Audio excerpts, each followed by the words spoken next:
మా హస్బెండ్ కూడా ఇవాళ ఇంట్లో ఉన్నారని ఇద్దరం వెళ్ళి స్కూల్ నుంచి ఈవినింగ్ పిల్లల్ని పిక్ చేసుకున్నామండి. పిక్ చేసుకున్న తర్వాత వాళ్ళు డాడీ ఏమైనా తిందాము బయటకు వెళ్దామని అడిగారు.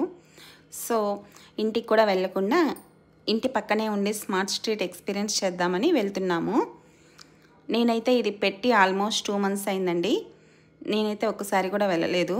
మా హస్బెండ్ పిల్లలైతే ఒకసారి వెళ్ళొచ్చారు. టేస్ట్ అయితే అంతగా ఏం లేదని చెప్పారు. సరే ఒకసారి ఈరోజు చూద్దాము అన్నట్టు వెళ్ళాము. నాకెందుకో ఈ ప్రాజెక్ట్ అంతగా సక్సెస్ అయినట్లయితే అనిపించట్లేదు. మీ అభిప్రాయాలు ఏంటో కామెంట్ చేయండి. చూస్తున్నారు కదా, చాలా షాప్స్ క్లోజ్లోనే ఉన్నాయి. ఉన్న షాప్స్ దగ్గర కూడా పెద్దగా కస్టమర్స్ అంటూ ఎవ్వరు లేరు. ఫుడ్ కోర్ట్స్ అయితే కొంచెం పర్లేదు అనిపిస్తుంది, ఎందుకంటే ఒక 3-4 మెంబర్స్ అయినా కస్టమర్స్ అయితే ఉన్నారు. సరే వచ్చాం కదా, ఒకసారి ఏదో ఒకటి తినేసి వెళ్దాము అని నూడిల్స్ అక్కడ ఆగాము.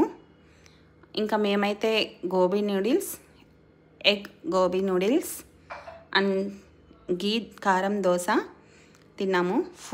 ఫుడ్ టేస్ట్ అయితే అంతగా ఏమీ బాగాలేదు, యావరేజ్ అని చెప్పచ్చు.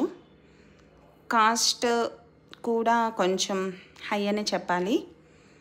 ఫైనల్గా మొజిటోతో మా ఈవినింగ్ స్నాక్స్ కంప్లీట్ చేసుకున్నాము.